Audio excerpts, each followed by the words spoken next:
A palavra de Deus diz em Efésios 6, a partir do verso 10: quanto ao mais, sede fortalecidos no Senhor e na força do seu poder, revesti-vos de toda a armadura de Deus, para poderdes ficar firmes contra as ciladas do diabo, porque a nossa luta não é contra carne e sangue, e sim contra os principados e potestades, contra os dominadores deste mundo tenebroso, contra as forças espirituais do mal nas regiões celestes. Portanto, tomai toda a armadura de Deus, para que possais resistir no dia mau, e depois de terdes vencido tudo, permanecer inabaláveis. Feche seus olhos. Eu gostaria de convidar você a orar agora. Gostaria que você levantasse a sua voz, que você dissesse: Pai, fala comigo, eu quero ouvir a tua voz, Senhor. Pai, nesse momento eu trago a Ti cativo a minha mente e coração. Venha, Espírito Santo, venha cumprir o Teu propósito por meio da palavra de Jesus. Venha, Espírito Santo, silenciar as vozes, para que somente a voz do bom pastor ressoe sobre nós, e venha flechar o nosso coração, e gerar transformações em nosso coração. Nós clamamos por isso, Jesus.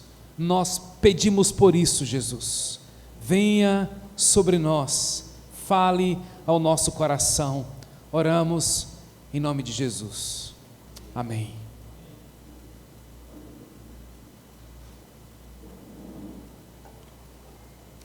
Certamente é conhecido de todos vocês, pela própria experiência da vida, que a vida não se desenvolve num parque de diversões, nem que nós estamos numa blindagem espiritual. Amados, nós estamos em guerra, nós estamos expostos a muitos perigos. Não preciso detalhar, você sabe muito bem disso. Os condomínios cada vez mais seguros, os carros cada vez mais blindados, e nós estamos todo o tempo cercados de ameaças, de inimigos externos e internos, visíveis e invisíveis, e nesse campo não tem região neutra. Ninguém aqui pode dizer: eu não faço parte dessa luta. Você faz sim, e nessa luta ou você é um vencedor, ou você é vítima. A partir de hoje, meus irmãos, eu compartilho com vocês lições preciosas da palavra de Deus sobre como permanecer inabaláveis em dias de lutas reais, lutas espirituais, e por vezes sendo esse o cenário da minha queda, sendo esse às vezes o cenário da minha apatia espiritual. Muitos nem conseguem dar um próximo passo, muitos nem conseguem ler a Bíblia, porque acha que não tem vontade e não entende as guerras espirituais que se levanta contra um homem que decide: hoje eu vou ler a Bíblia todos os dias. Ou uma mulher que se levanta e diz: eu vou arrumar a minha vida de oração. Quando você declara um posicionamento que agrada a Deus, os céus se movimentam para guerrear contra você. Há quem diga assim: pastor, não vem com essa de conspiração. Essa é uma tendência das conspirações. Mas eu espero, pela palavra de Deus, nem a mais, nem a menos, entender as reais batalhas. Nessa batalha, meus irmãos, com muita clareza, a nossa luta não é contra pessoas. As pessoas são instrumentos das lutas ferrenhas que você passa.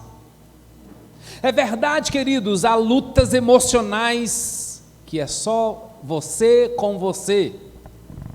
É verdade, há lutas psíquicas, há lutas relacionais, há lutas financeiras, tem tantas lutas que a gente enfrenta. Mas nós somos uma igreja, nós temos uma proposta de revelar o que Deus pensa sobre isso. E é por isso que, como igreja, nós somos absolutamente convergentes com aqueles que se levantam para proteger a mente, proteger as emoções.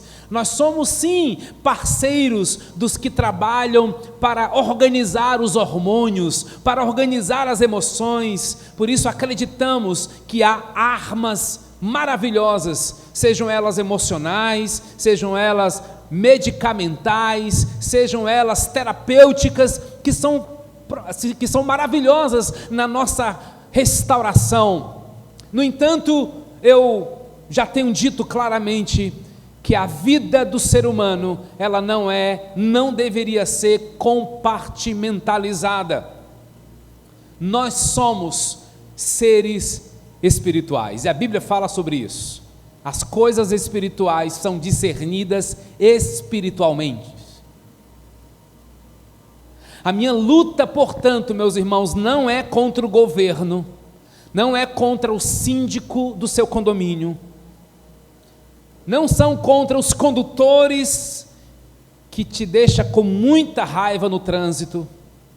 O problema não são pessoas, a nossa luta não são contra pessoas. Ei, a luta que você está enfrentando não é contra a sua esposa, nem contra o seu esposo, nem contra os seus filhos. Eles são apenas instrumentos. Então nós precisamos agora fazer uma pergunta: contra quem é a nossa luta? Se nós estamos em guerras, irmãos, nós precisamos saber com quem nós estamos lutando. E Paulo vai dizer a primeira coisa contra quem nós estamos lutando.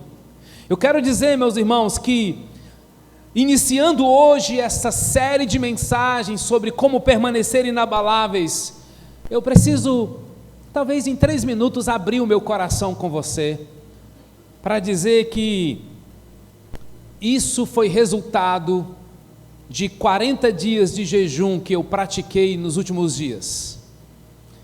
Eu busquei a Deus de uma forma diferente, mais intensa, e aqui não é de forma alguma para demonstrar qualquer superioridade.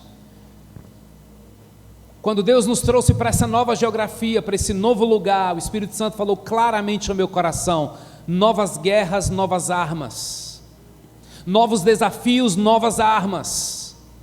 Não seja, Orlando, infantil, imaturo, para achar que tudo vai ser muito bacana.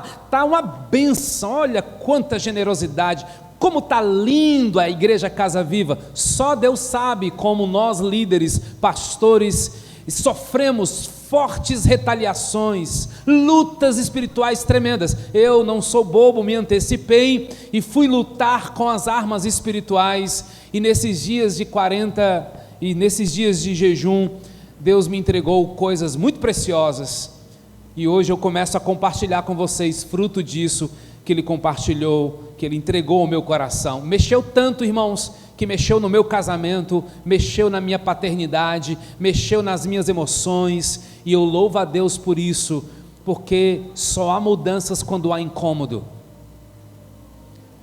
Não há mudanças sem incômodos. Eu só preciso escolher os incômodos que eu quero usar para crescer e trabalhar e me livrar daqueles que são apenas distrações. Portanto, contra quem é a nossa luta? Se nós estamos em guerra, nós precisamos saber com quem nós estamos lutando. E Paulo vai dizer a primeira coisa contra quem nós estamos lutando.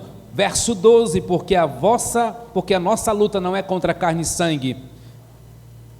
Com isso, Paulo está dizendo que o seu problema não é gente, não são pessoas, é o inimigo de Deus. Irmãos, eu fiquei muito constrangido por um momento preparando essa mensagem. Como é falar do inimigo de Deus no culto? Mas é apenas para a gente conhecer mais o nosso adversário. Às vezes nós imaginamos que se fulano saísse do nosso caminho, a nossa vida seria mais tranquila, né? Isso porque pessoas nos fazem sofrer mais que circunstâncias. Isso porque pessoas nos machucam mais que situações. Porém, há um grande erro em imaginar, em pensar que se eu tirar uma pessoa do meu caminho, o problema está resolvido. Às vezes não, às vezes piora. Porque as pessoas são apenas instrumentos nas mãos de Deus ou nas mãos do inimigo. Você consegue discernir quando alguém está falando pela boca de Satanás?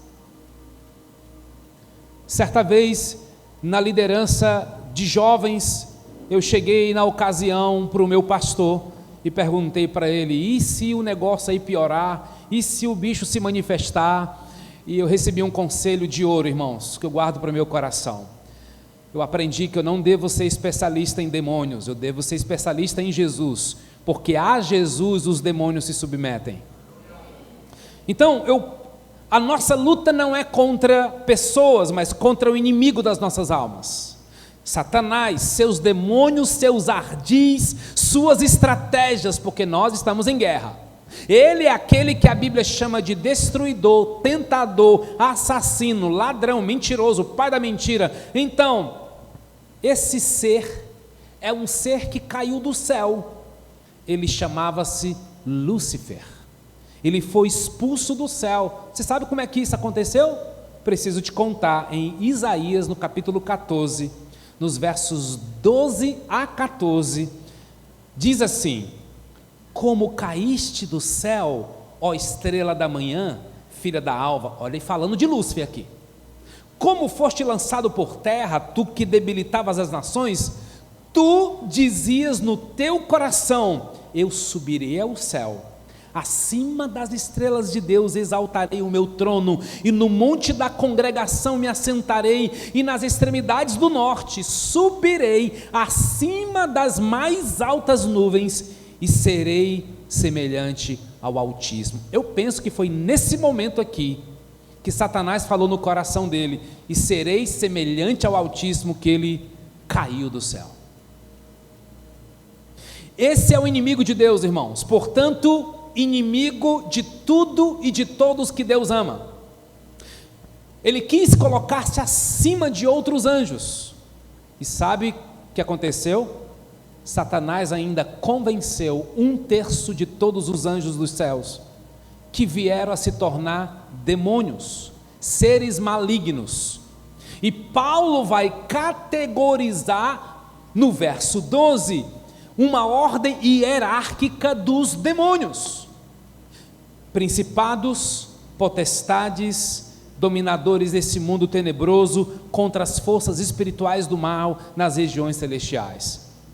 Lembra quando a Bíblia diz que nenhum reino dividido subsiste? A mesma ideia Satanás vive. Existem demônios mais fortes do que outros, um se submete a outro. Nessa guerra espiritual, nem todos os seres malignos têm o mesmo poder de resistência.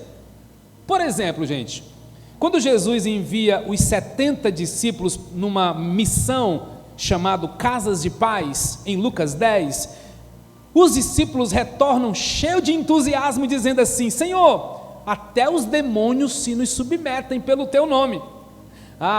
Jesus dá uma resposta muito legal.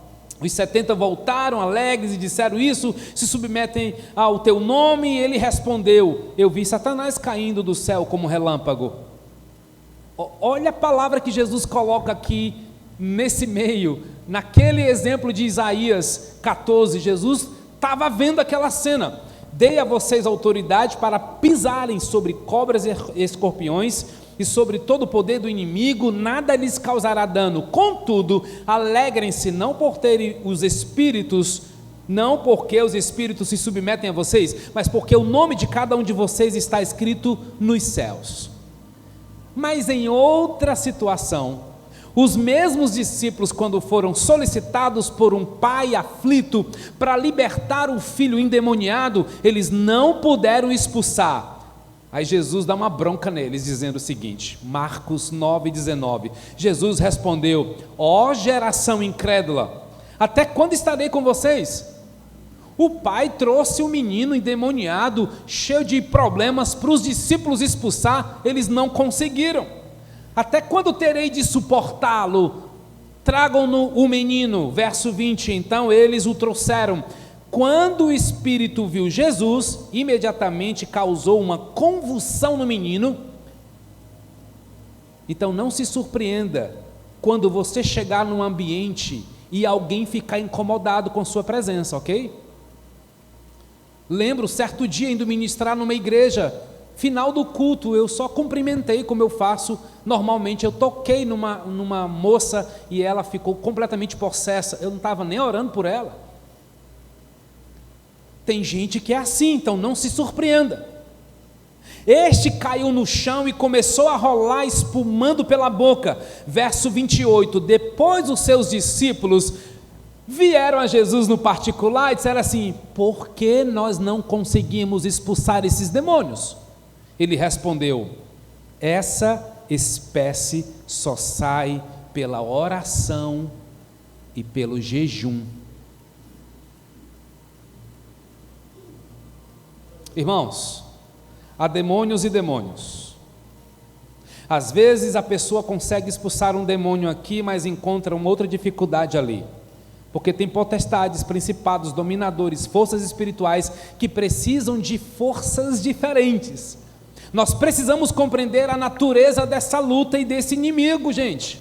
O nosso inimigo, ele é poderoso, ele não é todo poderoso. A nossa luta não é contra carne, nem contra sangue, mas contra potestades. Você tem alguma dúvida, queridos, ao olhar no mundo hoje, o que está acontecendo em todos os setores da sociedade? Você consegue ver que tem alguma coisa muito errada espiritualmente acontecendo? Você consegue ver o que acontece nos palácios, no mundo das artes, do cinema, do teatro, das músicas? Meu Deus, como está difícil proteger os nossos filhos de mensagens, não são mais subliminares não, são escancaradas, que ensinam e impregnam na mente e no coração dos nossos filhos. Existe uma mente por trás, gente. Tudo tem uma intenção e um propósito, induzindo pessoas a ideologias perniciosas, a filosofias perigosas, a práticas destruidoras. Ei, o diabo não é esse ser inofensivo que você pensa. Eu ouvi por anos, o diabo nem passa perto daqui. Aqui o diabo nem entra. Não concordo, lê do engano. Você acha que ele não pode entrar num culto como esse? Você acha que na hora da pregação, pessoas ficam sonolentas, ficam estranhas? A Bíblia diz que o diabo rouba a semente, gente. A palavra ainda diz que ele não pode entrar num ambiente como esse. Claro, por que ele pode entrar? Porque tem pessoas que entram ano e saem ano e não tem a vida transformada. Por quê, gente? Tem gente que está na igreja há 20 anos, não consegue vencer um pecado. Não estou dizendo que a gente não pode pecar, que a gente não peca. Aliás, a Bíblia fala sobre isso. Por que a gente entra ano e sai ano, não consegue ter uma vida de oração, gente? Oração básico é uma relação, onde toda relação que não tem conversa, ela é medíocre. Marido e mulher que não conversam, tem problemas. Pai e filhos que não têm diálogo, tem problema, porque o diálogo é uma base de todo relacionamento. Você não conversa com Deus? Como assim? Não, porque eu não tenho vontade. Você acha que é só a sua vontade, não é? O diabo rouba a semente, ele semeia o joio no meio do trigo. São os filhos do maligno que são plantados às vezes dentro da igreja, e parece que está tudo bem. O diabo, gente, ele até dissimula ser um anjo de luz. Para quê? Para enganar. O diabo, ele dissemina falsas doutrinas. Paulo chama isso de doutrinas de demônios. Que o diabo, ele cega o entendimento dos incrédulos para que não lhe resplandeça a luz do Evangelho. 2 Coríntios 4:4. Meu Deus, é muito real, gente. Você precisa de armas poderosas em Deus para esta guerra. O inimigo, além de ser poderoso, ele é astuto. Por isso o texto vai dizer: revesti-vos. Ei, a roupa que você está usando tem que ter uma outra capa aí. Você precisa se revestir, tirar esta roupa e colocar uma roupa de guerreiro, a armadura de Deus. Para quê? Para achar que é mais espiritual do que o outro? Não, para poder ficar firme contra as ciladas do diabo. Meus queridos, quantos estão fracos perto de nós, não é? Quantas pessoas você tem que animar praticamente todos os dias? Quantas pessoas estão assim, cara, numa bipolaridade espiritual? Uma semana está pegando fogo, outra semana, meu Deus, Bíblia, sabe nem o que é Bíblia? A palavra cilada, gente, no grego é a palavra metodeia, que significa método. O diabo é um estrategista, gente. É por isso que eu amo estratégias. Isso não pode, não deve ser uma coisa de empresa, de empresário apenas. Nós, discípulos de Jesus, precisamos ser intencionais, estratégicos, meus irmãos. Eu arrisco dizer que depois de Deus, ninguém conhece mais você do que Satanás. A Bíblia diz que ele fica dando voltas à nossa volta.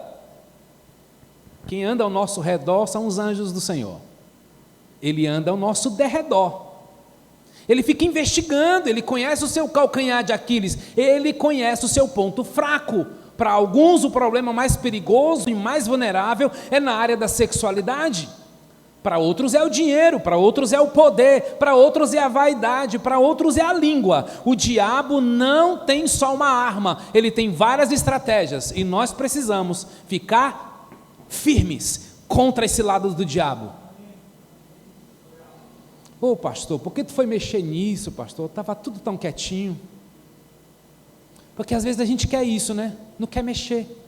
Sabe aquela pessoa que precisa de terapia, mas ela diz assim: ô rapaz, por que tu foi falar nisso? Tem que fazer terapia, querido. Tem que ir no nutricionista. Por que você foi falar disso? Ô amado, que bom que você veio. Portanto, porque a gente tem boas notícias, né, gente? O evangelho são boas notícias. Isso aqui é para te livrar, para te proteger, para você ficar menos vulnerável. Portanto, tomai toda a armadura de Deus para que possais resistir no dia mau. E depois de ter vencido tudo, deixa eu dizer uma boa notícia já para você se animar, para eu poder continuar a pregação. Você não é vencedor, você é mais do que vencedor, por amor daquele que te amou. Ele ama você e Ele vai guardar você, e Ele quer que você permaneça inabalável. Feita essa introdução, meus irmãos, eu vou gastar os próximos 30 minutos falando então dessa expressão resistir no dia mau. Se eu pudesse dar um tema para esta primeira ministração, é inabaláveis quando eu estou fraco. O dia mau é o que eu chamo do dia da fraqueza.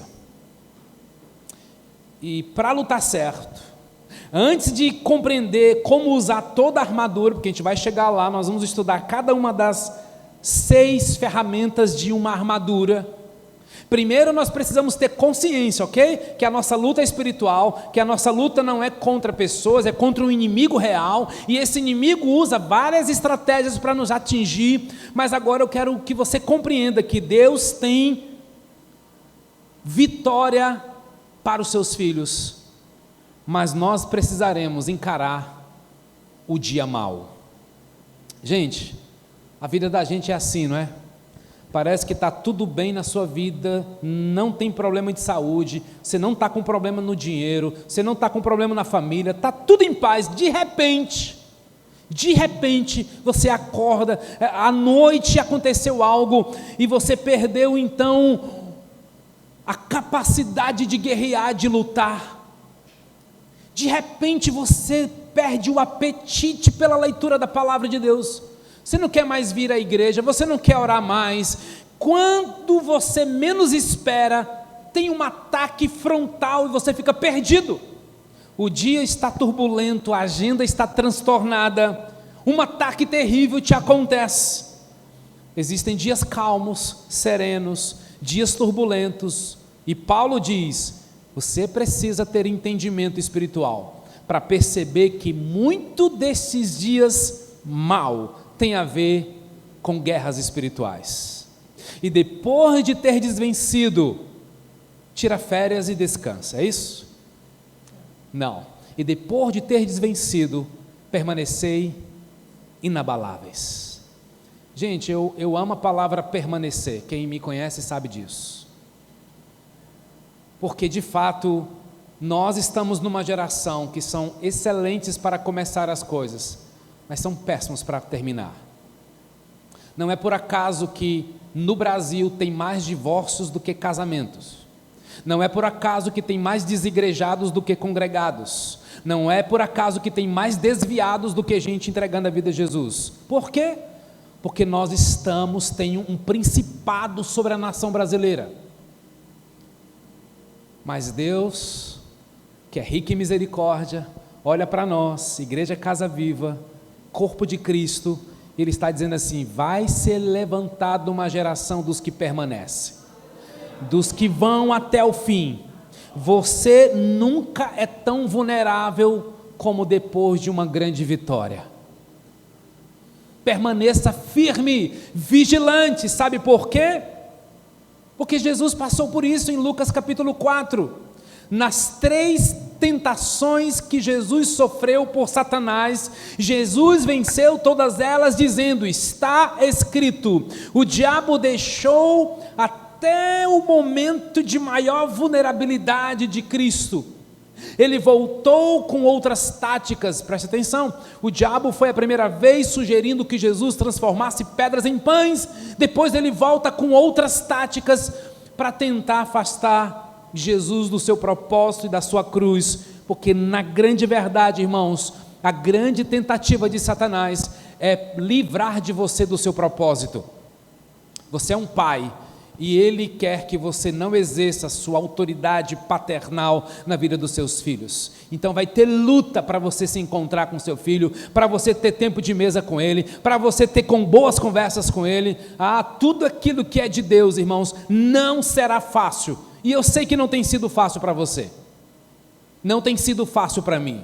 Preste atenção nisso. O inimigo te dá uma pausa aqui em um lugar, mas amanhã ele aparece em outro lugar. Por isso, amados, fique firme, não baixe a guarda, não desista de lutar. Eu até estou conversando com a turma do louvor para a gente preparar canções para trazer essa mentalidade de uma igreja vencedora, de uma igreja que vence as guerras pelo poder do nome de Jesus, mas porque também está preparada, está armada.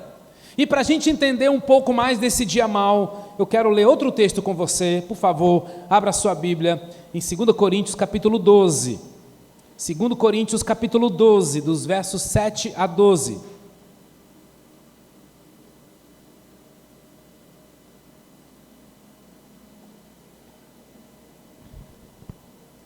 Segundo Coríntios capítulo 12, a partir do verso 7. Para evitar que eu me exaltasse por causa da grandeza dessas revelações, foi-me dado um espinho na carne, um mensageiro de Satanás, para me atormentar. 3 vezes pedi ao Senhor que o tirasse de mim. Ele, porém, me disse: a minha graça é suficiente para você. Em outras versões, a mais conhecida é: a minha graça te basta, pois o meu poder se aperfeiçoa na fraqueza. Portanto, eu estou lendo na Bíblia Viva: portanto, eu me gloriarei ainda mais alegremente nas minhas fraquezas. Irmãos, essa é uma frase muito profunda. Eu me gloriarei ainda mais alegremente nas minhas fraquezas, para que o poder de Cristo repouse sobre mim. Por isso, por Cristo, alegro-me nas fraquezas, nos insultos, nas privações, nas perseguições, nas angústias, pois quando sou fraco, então é que sou forte.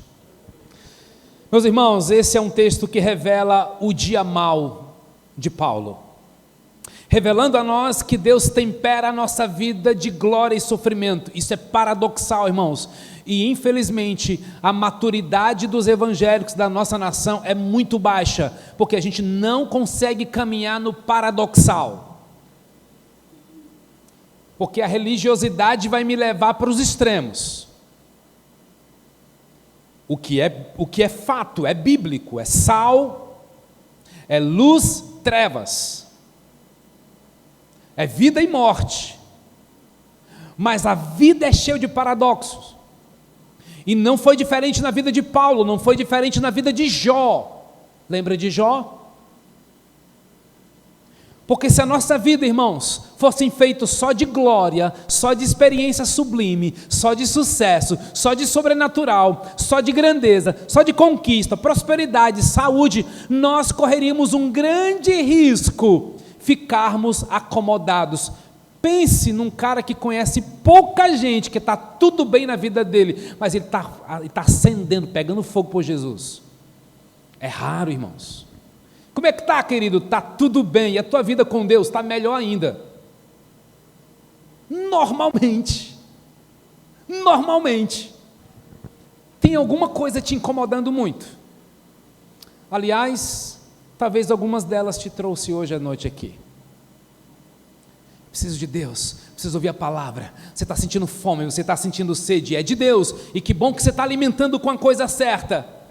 Mas por que Deus permite o dia mau? Para ficarmos acomodados? Não, para nos livrar de ficar com o nariz empenado, nos agasalhando na nossa soberba. Irmãos, para que Deus permite o dia mau? Para evitar, diz Paulo, que eu me exaltasse por causa da grandeza dessas revelações. Lembra, gente, Paulo teve experiências poderosas com Deus. Veja só, Deus tantas vezes nos permite ter momentos extraordinários, na verdade, experiências tão incríveis de comunhão com Ele, de conhecer pessoas extraordinárias, de uma alegria indizível, está tudo fluindo, está maravilhoso. São tantas experiências incríveis, são tantas visitações poderosas de Deus, e Paulo teve isso também, a grandeza das revelações, e Paulo está falando da sua experiência, de ter sido levado ao terceiro céu, de ter ouvido palavras inefáveis, de ter a certeza que suas credenciais do seu apostolado era de fato verdadeiro. Então é dado para Paulo um doloroso espinho na carne. Gente, eu preciso ler de novo esse texto, para evitar que eu me exaltasse por causa da grandeza dessas revelações, foi-me dado um espinho na carne. Ei, escuta isso, um mensageiro de Satanás para me atormentar. Em outras versões, um mensageiro de Satanás para me esbofetear. A grande pergunta é: de onde procede o espinho na carne de Paulo? A resposta é: procede de Deus. Aí você pergunta: mas Deus não é bom? Ele é bom. Mas o espinho na carne não faz você sofrer? Faz sim. Mas se Deus é bom e Ele é, e se o espinho na carne faz sofrer, por que Deus permite o espinho na carne na nossa vida? Por que um discípulo de Jesus sofre, gente? Por que um discípulo de Jesus é entubado, tem um câncer, perde o emprego, sofre um baque violento na vida financeira? Por que nós sofremos essas angústias na alma, essas perseguições? E a resposta está clara: para que eu não me exalte. Sabe o que é espinho na carne de Paulo? Essa palavra, gente, no original dá uma ideia de uma estaca que entra no corpo, rasgando a carne, produzindo sofrimento. Forte, né? Mas não se sabe o que é o espinho na carne. Não há consenso teológico na história da igreja sobre o que é esse espinho na carne. Para João Calvino, o espinho na carne eram as angústias da alma. Para Lutero, o espinho na carne eram as perseguições sofridas, porque Paulo sofreu retaliações, porque ele perseguia a igreja, lembra? Gente, Paulo estava lá no dia que Estevão foi apedrejado. Para Lutero, ele sofria perseguições. Outros acham que o espinho na carne de Paulo eram suas tentações sexuais, porque ele era solteiro, ele lidava com desejos. Mas eu vou ficar com uma perspectiva mais presbiteriana. Gálatas capítulo 4, verso 13 e 15. Vou pedir para postar esse texto aí, para colocar na tela. Gálatas 4, dos versos 13 a 15. Paulo saiu de Antioquia da Síria, foi para a região da Galácia, e olha o que ele diz: vós sabeis que vos preguei o evangelho a primeira vez por causa de uma enfermidade física. E posto que a minha enfermidade na carne vos foi uma tentação, contudo não me revelaste desprezo nem desgosto. Antes me recebeste como anjo de Deus, como o próprio Cristo Jesus, que é feito, pois, da vossa exultação. Pois vos dou testemunho de que, se possível fora, terias arrancado os próprios olhos para nos dar. Leia com mais atenção esse texto em casa. O texto aqui dá uma ideia muito eloquente entre os estudiosos que Paulo contraiu uma doença entre a sua saída de Antioquia e a sua chegada no destino da sua primeira viagem missionária. E muito provavelmente ele pega uma enfermidade em Antioquia, que era uma região pantanosa. Possivelmente Paulo pega uma malária que dá dor de cabeça alucinante, apertando inclusive a visão. E os irmãos daquela igreja queriam doar os seus olhos para ajudar Paulo. É tanto, irmãos, que Paulo tinha um secretário para escrever suas cartas, dado a dificuldade da sua visão, que se estendeu por um tempo. Mas isso é apenas mais uma especulação, não é um veredito teológico. Para que tudo isso, porque Deus permitiu tudo isso, gente, para que Paulo não se exaltasse. Você já imaginou que o sofrimento que você passa agora pode ser Deus dizendo: eu estou trabalhando no seu orgulho, minha filha, eu estou trabalhando na sua soberba, meu filho. Aí você pode perguntar: o espinho na carne vem de Deus, mas se vem de Deus, por que Ele permite que Satanás bata na minha cara? Por que Deus permite que o próprio inimigo de Deus seja um instrumento dele para bater na minha família? Por que você se mantém humilde quando você percebe que há lutas espirituais? Isso aqui é Deus dizendo assim: ei, para de ser reativo, para de devolver na mesma moeda. Como se não bastasse, Satanás ainda manda seus enviados para dizer assim para você: está vendo aí? E aí diz que é crente. Quem nunca ouviu essa frase, né, gente? Você não diz que anda com Deus? Está aí, sofrendo, e o teu amigo lá, safado, pilantra, desonesto, fluindo. Como assim? Olha lá, seu amigo nem é discípulo de Jesus e está tudo numa boa, e você está aí sofrendo. E algo muito importante a lhe dizer, meus irmãos: as pessoas mais usadas por Deus foram as pessoas mais quebrantadas, moldadas, tratadas por Deus na área do orgulho. O nível da tua exaltação está no mesmo nível da quão mais humilde você é, o quão mais de joelho você anda. As grandes lições da vida, meus irmãos, nós não aprendemos em dias de festa, certo? A gente aprende no vale da dor. Foi assim na história de vários homens de Deus. Deus está permitindo você passar por um espinho na carne. Aliás, você já consegue dar nome para o seu espinho na carne? Eu tenho o meu. E fico assustado quando eu vou descobrindo novos. Mas o susto é só por um momento, depois eu agradeço. Que bom que eu vi. E Deus me revelou mais um nesses 40 dias de jejum e oração. Já comecei uma sequência de confissões e reparações. Porque Deus abriu os meus olhos e me trouxe profundo quebrantamento. Satanás está batendo no seu rosto. Entenda uma coisa: o seu sofrimento será uma fonte de consolo para muita gente, se você se humilhar. Aí eu lembro daquela canção: se eu me humilhar diante do teu altar e sacrificar aquilo que me custar, porque é Deus que nos consola em nossa angústia, amém? Para consolar aqueles que passam pelas mesmas angústias. Aí Paulo, homem de oração, pedi 3 vezes ao Senhor que Ele tirasse esse espinho na carne de mim. Gente, Paulo era um homem de oração, Paulo orava por pessoas e pessoas eram curadas.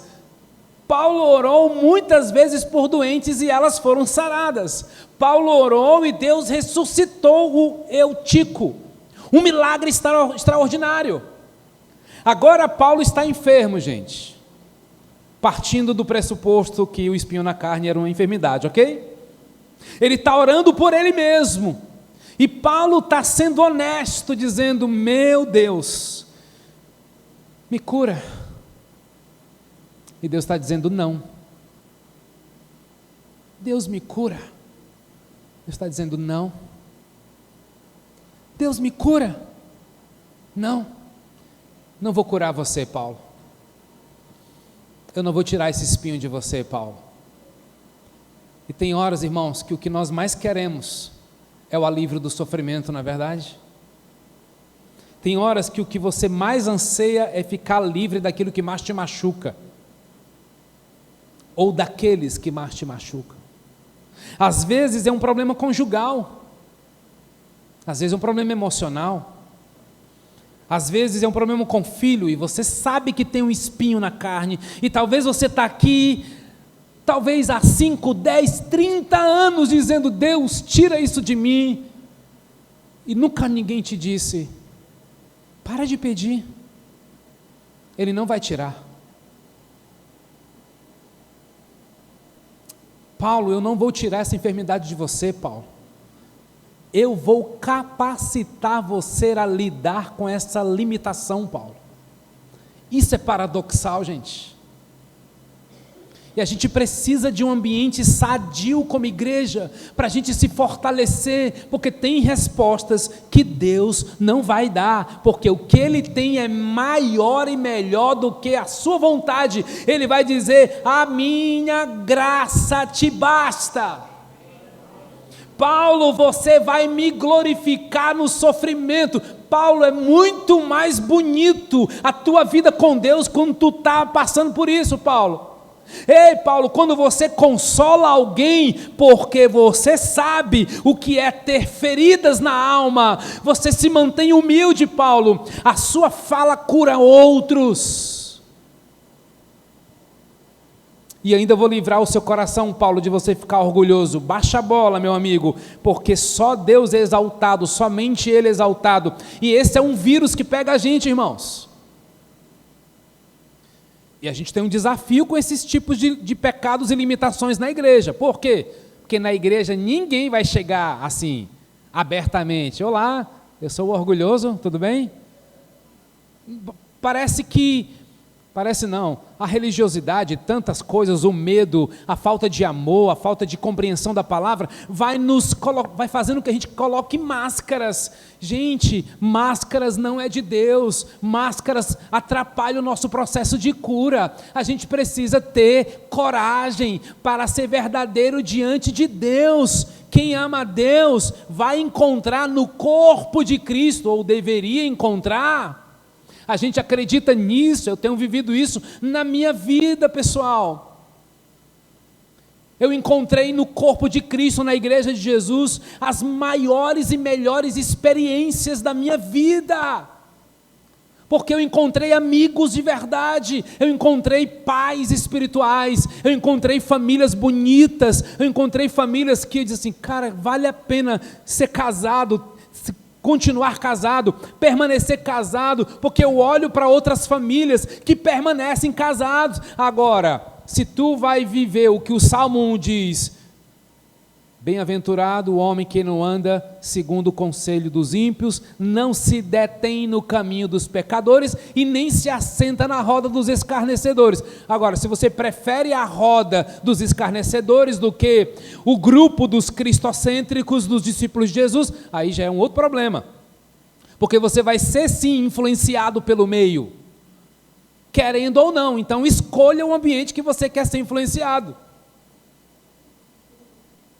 Muitas vezes, irmãos, o sofrimento vem para nos colocar numa posição de completa e permanente dependência de Deus. A maior necessidade minha e sua não é que Ele nos alivie do sofrimento, mas é que a gente bata no peito e diz, eu estou firme pela graça, porque a graça de Deus é suficiente, e se Ele diz que é suficiente, Ele não é homem para mentir. Acredite, se agarre na graça. Por isso precisamos ser uma igreja mais graciosa, menos respostas prontas, respostas mais cheias de compaixão, de empatia, de jornada, de caminhada. Eu sei que para alguns o fruto do Espírito da paciência está bem difícil, está bem raso, mas não desista, ande com pessoas. Tiago capítulo 1 vai dizer, meus irmãos, considerem motivo de grande alegria o fato de vocês passarem por diversas provações. Assim vocês saberão que a prova da sua fé produz perseverança. Amados, o dia mau vem para todos, mas a esperança para aqueles que andam com Jesus. A gente pode andar cheio da graça. Deus nunca vai deixar você sozinho, certo? Ele nunca vai desamparar você. Ele nunca vai largar você no meio do caminho, porque Ele diz, a minha graça te basta, a minha graça te é suficiente, porque é no meu poder, o meu poder se aperfeiçoa na sua fraqueza. Tem muita gente que quando recebe o não de Deus, desiste da igreja, desiste da Bíblia, desiste de entregar a sua vida, ele não permanece. Ei gente, quando eu mais precisei de Deus, em vários momentos da minha vida, Ele me disse não. E tem muita gente que fica apática, tem gente que não ora porque está decepcionado com Deus. Vale a pena ler esse livro, hein? Alguém lembra quem é o autor? Decepcionados com Deus, é um livro aí que eu quero indicar para você. Vamos descobrir o autor dele. Não acolhem com humildade a resposta divina. Deus diz para Paulo, eu não vou curar você, meu amigo, eu vou lhe dar o que você mais precisa, é da minha graça. E Paulo responde de forma madura, gente. Então eu vou mergulhar ainda mais, vou abraçar o sofrimento, vou aprender ainda mais, eu vou desfrutar do sobrenatural. Por isso que no verso 10, ele vai dizer, por isso, por Cristo, alegro-me nas fraquezas. É louco esse cara, como assim me alegrar nas fraquezas? Me alegro nos insultos, nas privações, nas perseguições, nas angústias, pois quando sou fraco, é que sou forte. Presta atenção, o paradoxo não é para nos deixar desanimados não, gente, é para a gente entender que o sobrenatural acontece nisso também. Isso é maturidade, gente. Isso não é masoquismo, isso é cristianismo. Ninguém gosta de sofrer, nem eu. Mas a gente gosta muito de prazer. Só na indústria pornográfica são investidos bilhões e bilhões por ano. E o que é isso? Busca do prazer. Se paga muito para ter prazer. O que Paulo está dizendo é que tem um prazer em Deus. Tem um prazer no controle de Deus. Tem prazer na vontade de Deus. E Deus está cuidando de mim, de você, em todo o processo, para a glória de Deus. Eu quero encerrar com 2 versículos para animar o seu coração. Irmãos, não conclua tudo hoje, tá bom? Eu sei que essa introdução foi densa, por isso não falte os próximos domingos. Isso aqui não é estratégia para fidelizar não, tá bom? Aqui é de verdade mesmo, não falta, cara. Você vai entender até o final, quando a gente estudar as armas. Vai ser lindo, gente. E nós faremos atos proféticos aqui, de como nós vamos usar as armas. Deixa eu terminar com 2 versículos, Romanos 8:18. Considero, pois, que os sofrimentos do tempo presente não podem ser comparados com a glória que em nós será revelada.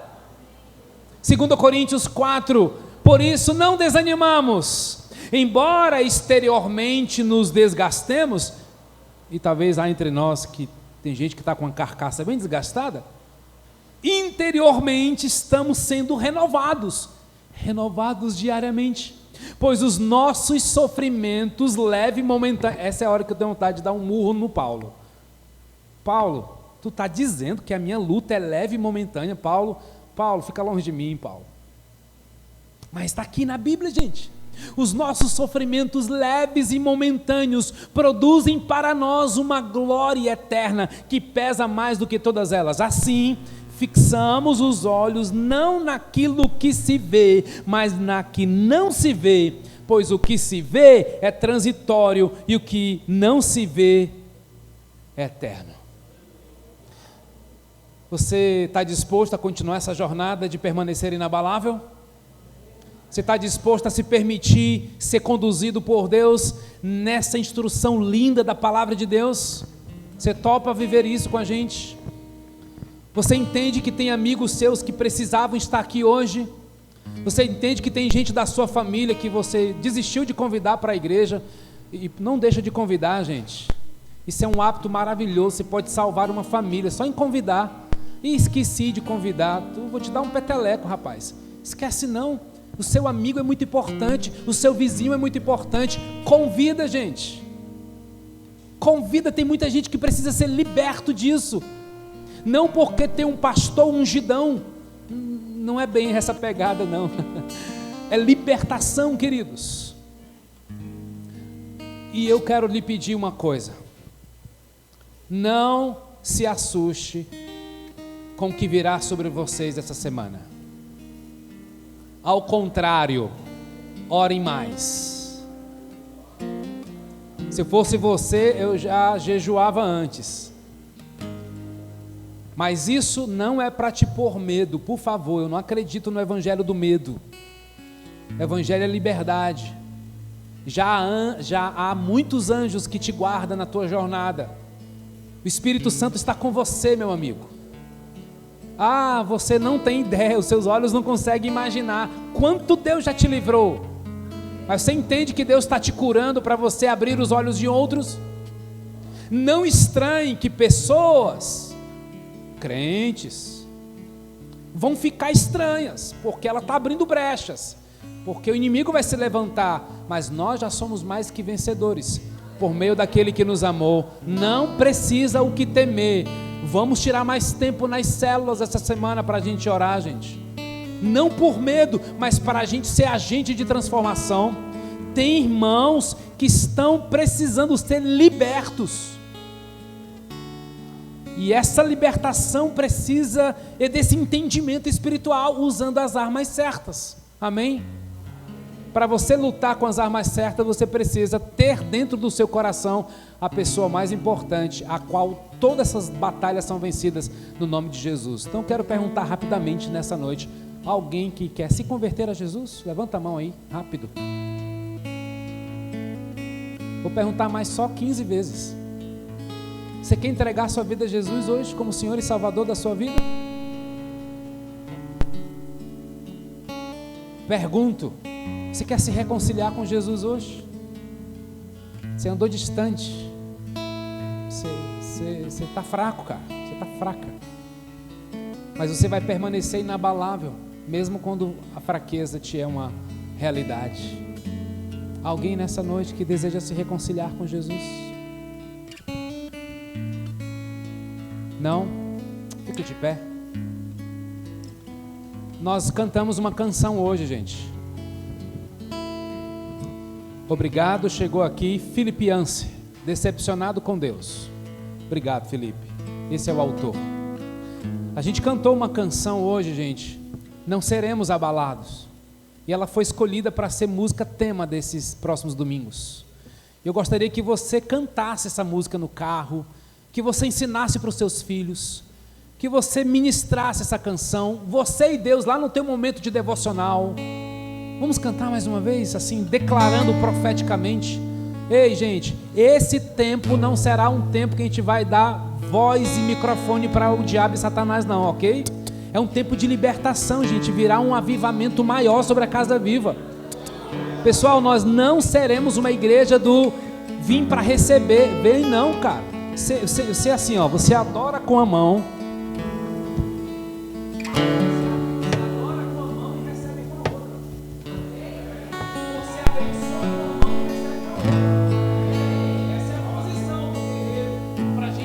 Adorar a Deus, amém? Deus virá com um grande avivamento, porque a gente não vai tropeçar nas mesmas coisas.